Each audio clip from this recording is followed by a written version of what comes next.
Hey YouTubers, Chad back with another video update. Had a lot of requests when my next video update was going to be happening, so I figured, hey, why not do another video? Nothing really else going on this Saturday, so not much to report. I've decided, as my last video in January told you, I'm going to work on one area at a time, and what better place to start than my diesel engine facility. This is just a mock-up of the building. It's going to be very similar to this building. It's just going to be painted a little bit different, and there's going to be a lot more detail than just the tracks inside of it. I'm having it custom built, so it's going to be a little bit yet before I got that building. In the meantime, I decided to put this one here for kind of a mock-up of my engine facility. It's just going to be 2 tracks, and then we've got 2 more tracks for fueling and service.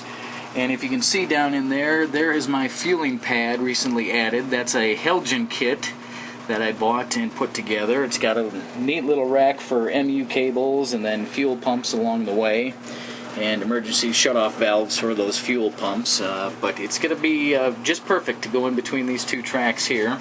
Just got some engines here that I'm mocking it up with. This building here is going to be the fuel pump house, and these 2, what do you want to call them, silos are not the actual silos that are going to go in there. I'm just using those for mock-ups for right now. I've got another McGraw oil kit on order for those silos. I'm going to use those silos in here instead.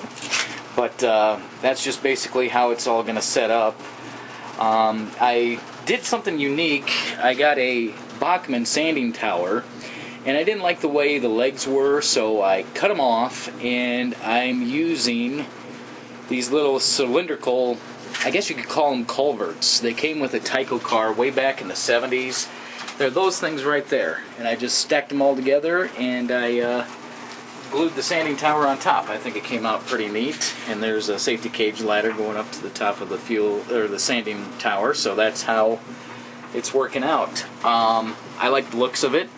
Tell me what you think, if you like it or don't like it, and maybe I'll change it, I don't know yet. But just getting everything laid out here before I start ballasting. I've decided I'm going to go with a brown and a tan with a little bit of gray mixture for the ballast in the diesel facility.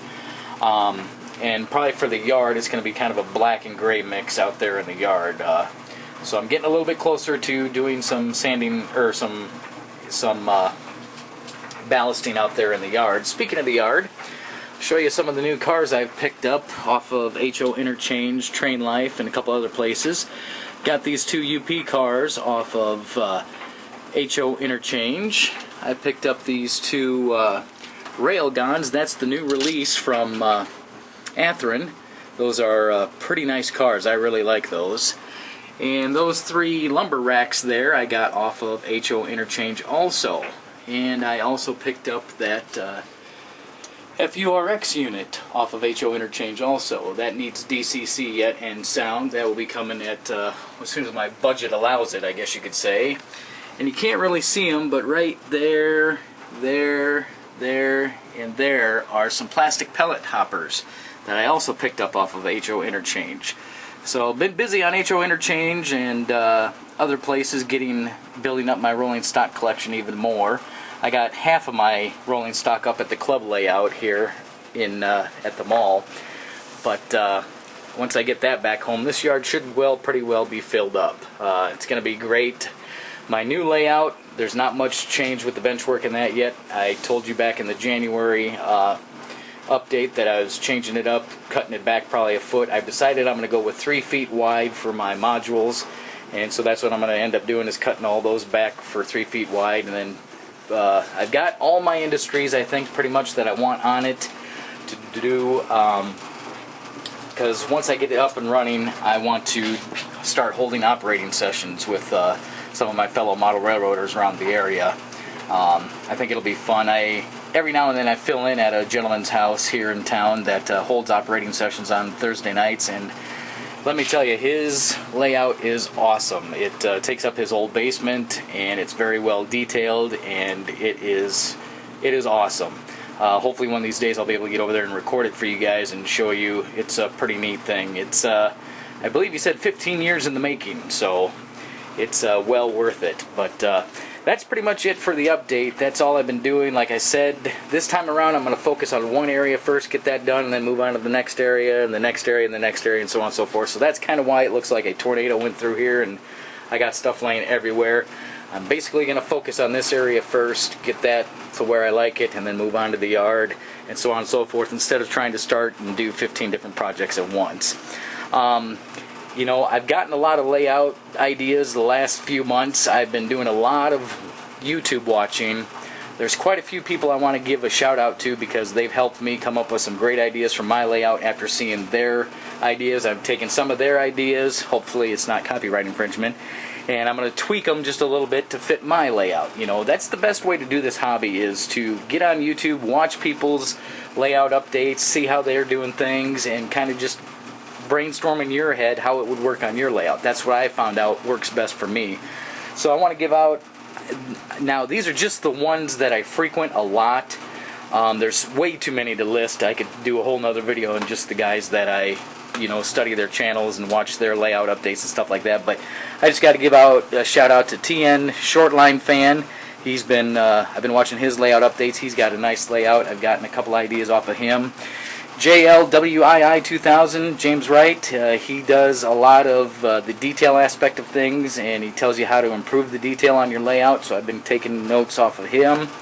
FT Lot, for the love of trains, Tim has got a great channel. He's been kind of rebuilding his layout and doing certain things and showing you how to do wiring and add lighting and stuff. That's a pretty good channel too. NS Modeler 24, he's a great custom painter in that. He's been painting a lot of custom locomotives. Him and his father are working on a great layout. It's going to look fabulous when it's done. Let's see here. Chessie Fan 2 is just a recent one I subscribed to, and he's got a lot of great ideas. He's been doing a video series on how to do certain things. The one that really got me going was his scrapyard scene. I've gotten a lot of ideas off of him for my scrapyard.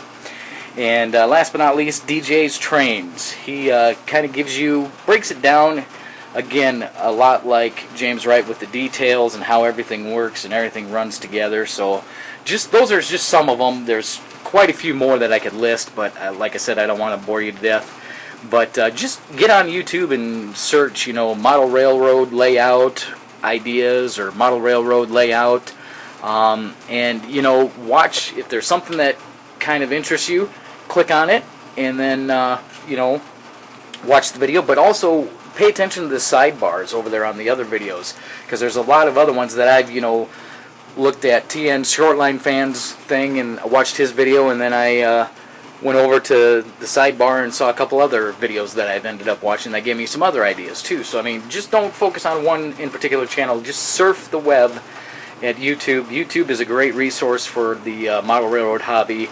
You can see what guys are doing. If you're not so sure about a kit that you don't want to get, you're not sure if you want to get it or not, you know, somebody might have it in their layout update, and they might show you how to build it, or you might see how they got it laid out and stuff like that. So, you know, YouTube, this is a very valuable source of the model railroading hobby, and again, there's way too many more to mention that I've probably forgot. Nothing personal, it's just those guys are the ones I could think of off the top of my head and some of their layout ideas. But hopefully the next layout update in April here, we've got our train show coming up at our mall, our yearly train show. So I don't know if I'll get a lot done here on this, but I will kind of take my camera up there to the mall and kind of show you guys how we've come along on that layout update.